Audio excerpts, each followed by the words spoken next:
À la une de ce 13h, fin d'une longue tractation diplomatique entre Bamako et Abidjan. Les soldats ivoiriens graciés par le président de la transition ont quitté le Mali hier samedi pour rentrer dans leur pays. Retour sur le film des événements depuis leur arrestation avec Ibrahima Traoré au tout début de cette édition. À suivre également la rentrée académique 2022-2023 des écoles militaires du Mali, une occasion pour la hiérarchie militaire de décliner aux responsables et aux stagiaires la vision des plus hautes autorités pour la nouvelle année. Le thème retenu cette année est une formation de qualité, gage de succès des forces armées maliennes. Merci de nous rester fidèles sur ORTM1. Bonjour, bienvenue. Vous le savez déjà, les soldats ivoiriens graciés par le président de la transition ont quitté le Mali hier samedi pour rentrer dans leur pays, ce qui met fin à une longue tractation diplomatique entre Bamako et Abidjan depuis le 10 juillet 2022. Ibrahima Traoré nous fait revivre le film des événements depuis leur arrestation jusqu'à leur départ ce 7 janvier 2023.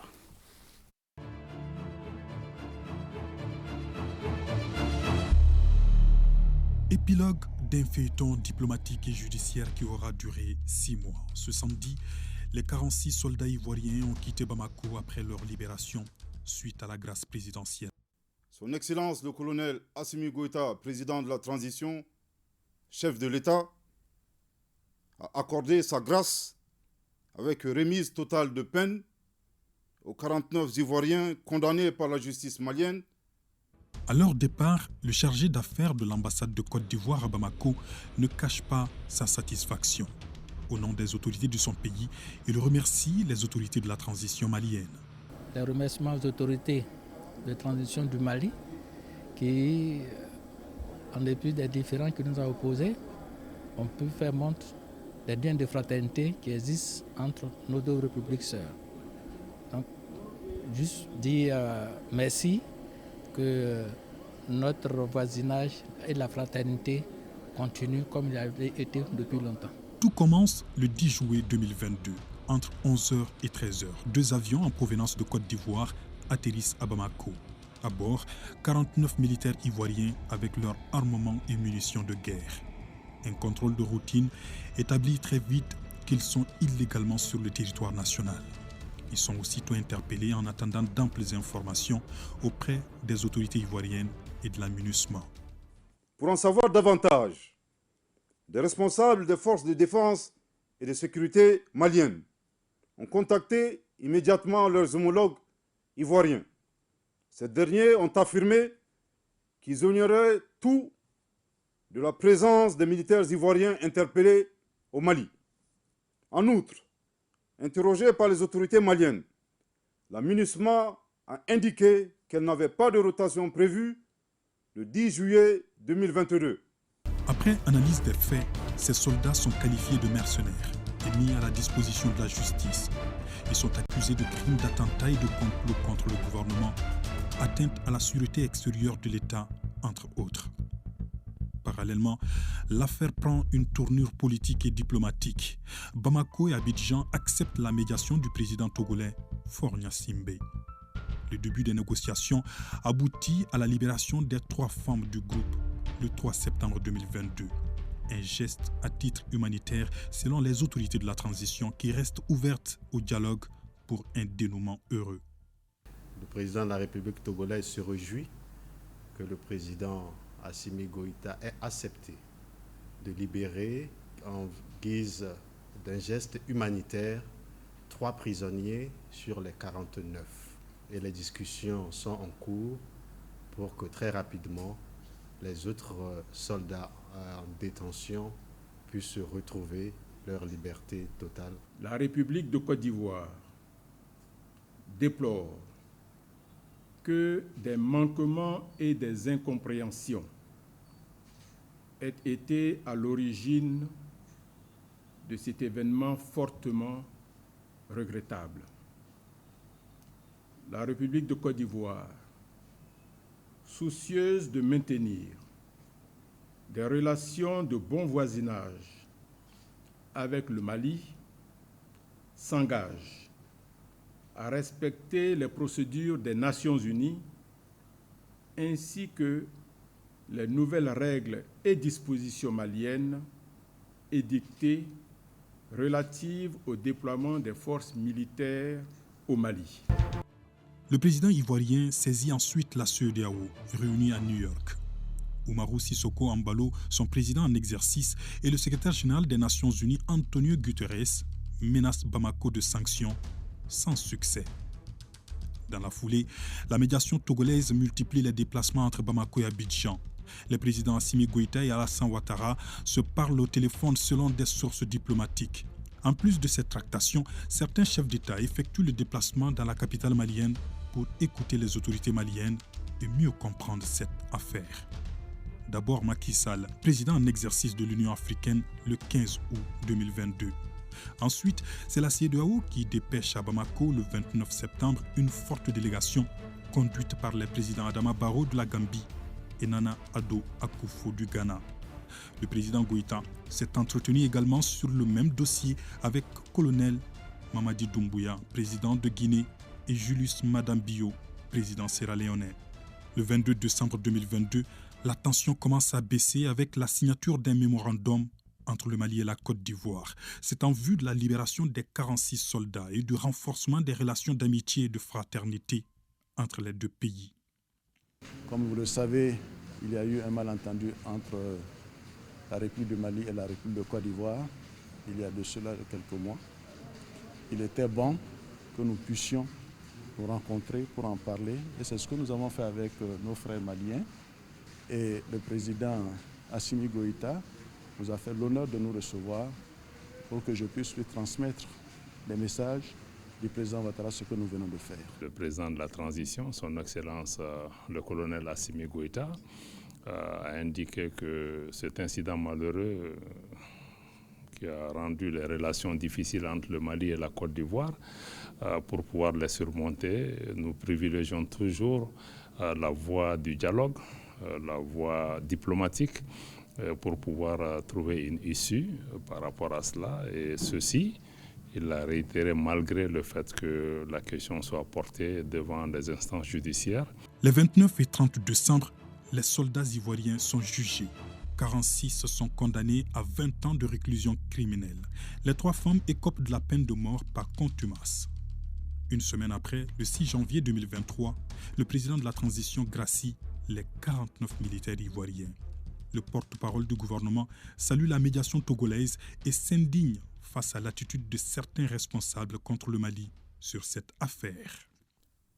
Le gouvernement de la transition voudrait faire remarquer à son Excellence M. Embalo que depuis le 14 janvier 2022, le Mali ne figure plus sur la liste des pays intimidables et a définitivement retrouvé sa souveraineté. Je répète, le gouvernement de la transition voudrait faire remarquer à son Excellence M. Embalo que depuis le 14 janvier 2022, le Mali ne figure plus sur la liste des pays intimidables et a définitivement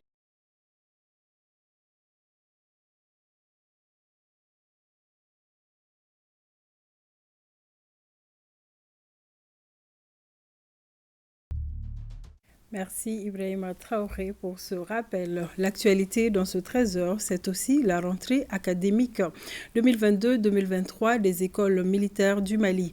Une cérémonie solennelle mise à profit par la hiérarchie militaire pour décliner aux responsables et aux stagiaires la vision des plus hautes autorités pour la nouvelle année. Le thème retenu cette année est une formation de qualité gage de succès des forces armées maliennes. Plus de précisions avec Arijou Matina. Les écoles militaires du Mali ouvrent leurs portes au compte de la rentrée académique 2022-2023. Cette rentrée solennelle, une des activités majeures de la direction des écoles militaires, permet à la hiérarchie de donner les grandes orientations ainsi que les attentes à l'école afin d'atteindre les objectifs fixés. La formation et l'entraînement, qui sont la mission première de notre centre, restent la condition sine qua non de réussite de nos troupes sur le théâtre des opérations. Dans cette période difficile pour notre pays, le centre a adapté ses formations aux réalités du théâtre des opérations afin que les hommes et les femmes qui sont déployés puissent faire face aux attaques barbares menées par les ennemis de la paix.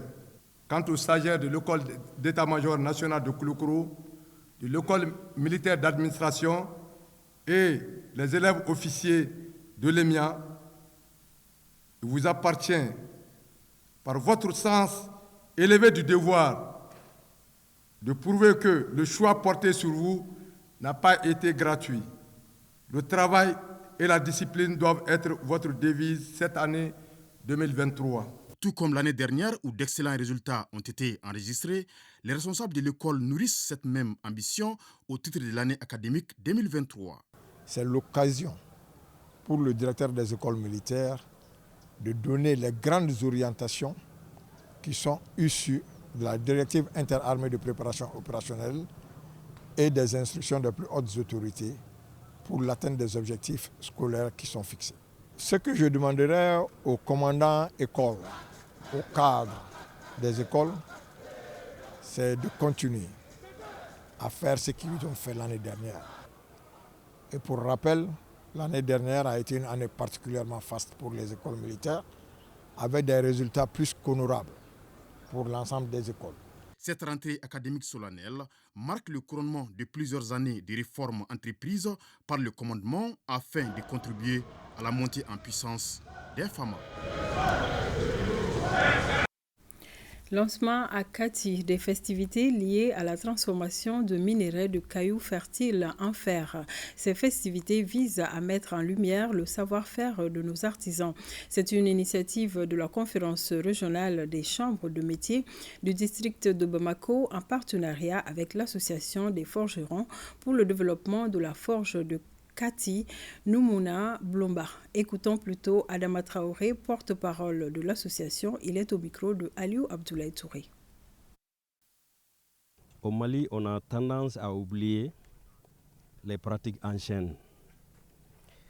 La transformation des cailloux en fer, je crois que c'est l'une des meilleures activités anciennes de ce pays-là. Nous sommes en train de réclamer le nouveau Mali. Le nouveau Mali veut dire quoi? De compter sur nous-mêmes et de compter sur nos savoir-faire.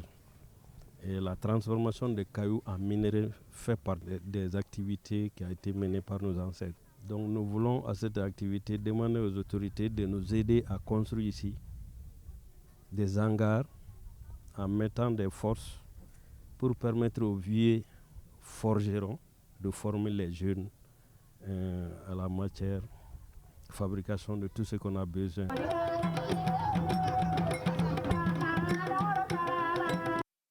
En troisième région, la mairie de la commune urbaine de Sikasso a organisé ce samedi une restitution de la gestion des fonds des ONG et de l'État alloués à la collectivité commune. Une gestion qui a porté sur les activités de 2021 et 2022 dans les domaines de l'éducation et de la santé. Compte rendu Moustapha Doumbia, Amadou Dolo.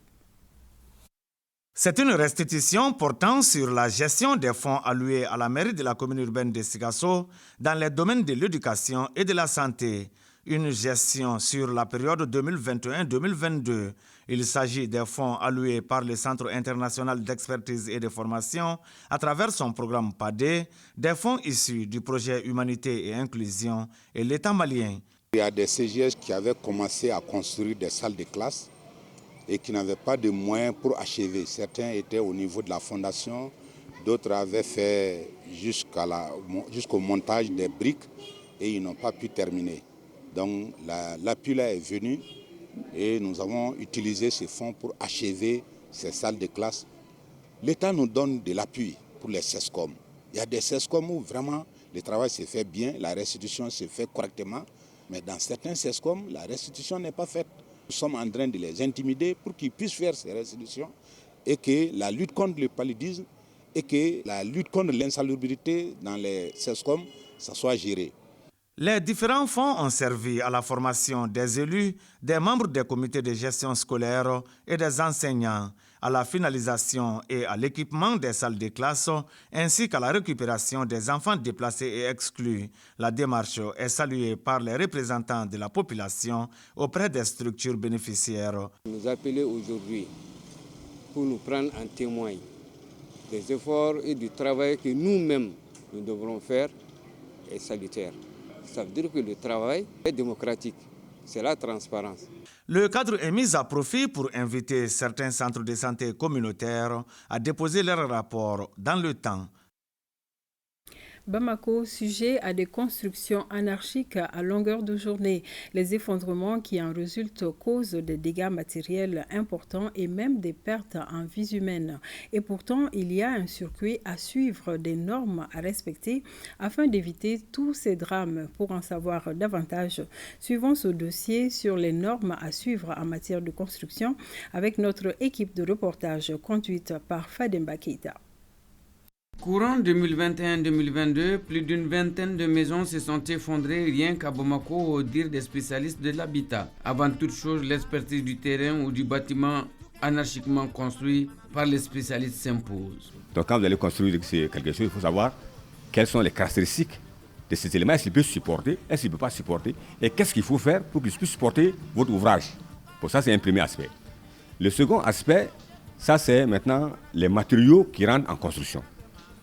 Vous avez, on va dire le béton d'une manière générale, mais le béton est composé de quoi? Vous avez du sable, du gravier, du ciment. Et encore, on va aller plus loin encore, du fer. Mais il y a des gens aussi qui sont spécialisés dans les structures, armatures, comment armer tout ça. Nous avons des appareils sur lesquels nous testons ces matériaux.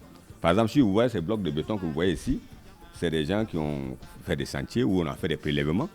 Ils sont destinés à être écrasés pour avoir leur résistance à la compression.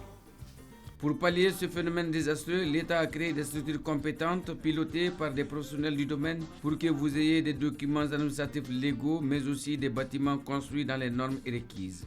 Quand on veut construire aussi un bâtiment, on doit passer obligatoirement par un architecte. C'est de sécuriser l'investissement de ses partenaires. Il a pour rôle de lui concevoir un édifice et d'assurer la direction des travaux. Quand je dis direction des travaux, comprenez par là que les travaux sont exécutés par une équipe dont l'architecte dirige. Il fait les plans, après il soumet ce dossier à l'autorisation de construire au niveau des services techniques de l'État. À l'issue de l'obtention de ce permis de construire, une équipe est mise sur place pour exécuter. Après élaboration des plans d'exécution fait aussi par un ingénieur conseil. Il est dit que tout individu qui doit réaliser en République du Mali, que ce soit un particulier ou bien même l'État, doit d'abord avoir une autorisation de construire. C'est le préalable d'abord avant de construire. Des brigades constituées interpellent au quotidien tous ceux qui construisent sans autorisation et ceux dont les maisons se sont effondrées suite au non-respect des normes et processus d'exécution des travaux sans ingénieur conseil ou en génie civil. Nous, on est venu ici, on a remis une première convocation, une deuxième à peu près. J'ai remis plus de 8 à 10 convocations au propriétaire. Je lui ai demandé d'arrêter les travaux, il a refusé. Donc, lorsqu'il avait commencé à faire la fondation, je suis venu, j'ai fait un premier PV. Je suis parti, j'ai convoqué le propriétaire de la parcelle, celui qui lui a vendu la parcelle, je l'ai convoqué à la police. Récemment encore, on est venu arrêter les travaux. Lorsqu'il a commencé à remblayer le nid du marigot. Mais vous n'avez pas adressé des PV à la justice? On a adressé 2 PV au tribunal de la commune 5. Et pourtant, beaucoup de recueils de textes en la matière sont élaborés et disponibles. Quel qu'en soit l'usage de ce que vous voulez faire de cette construction, vous devez nécessairement vous munir d'une autorisation avant de faire quoi que ce soit. Leur première tâche, c'est de vérifier réellement si ce document existe sur le chantier. Au cas où ceci n'est pas fait, nous délivrons maintenant une convocation au chantier de se présenter avec toute la documentation qu'il dispose, afin qu'on puisse procéder à la vérification de la réglementation. Pour avoir une autorisation de construire, un circuit est à suivre. Et le processus d'autorisation de construire est très simple. et c'est bien détaillé dans le décret. L'usager fait une demande adressée au maire et le maire, dans l'instruction du dossier, le transmet à notre service qui, en relation avec les autres services techniques en charge de la construction, instruisent le dossier et émettent un avis au maire. Dans les cas où c'est favorable, le maire octroie l'autorisation, c'est défavorable, un rejet est fait du dossier. Ceux qui refusent de prendre ces autorisations de construire s'exposent à des sanctions prévues par la réglementation. Les services judiciaires, notamment ceux chargés des contentieux et les tribunaux, ont pour mission de valoriser le travail de l'urbanisme et d'infliger la correction qu'il faut à ceux-là qui mettent en danger la vie des occupants des maisons anarchiquement construites. Nous recevons pratiquement longueur de journée des PV auxquels nous donnons des suites à travers les textes de l'urbanisme. Donc, quand nous les recevons, il y a plusieurs possibilités suivant les textes, comme je dis. Soit, si c'est un lotissement dans lequel le contrevenant réalise une construction sans permis de construire, nous renvoyons la personne suivant la loi de 2017 et également le décret d'application en son article 30. La personne, on la renvoie devant la direction de l'urbanisme pour payer la pénalité. Et la personne paye la pénalité, mais arrête le chantier jusqu'à l'obtention du permis de construire.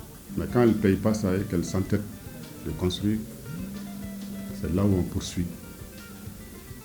On poursuit, on renvoie devant le tribunal correctionnel. Le contrevenant sera jugé et des condamnations vont sortir. Ça peut aller à des années de prison. Méconnaissance pour certains, mais entêtement pour d'autres. Une ville attrayante est celle bâtie selon les normes architecturales.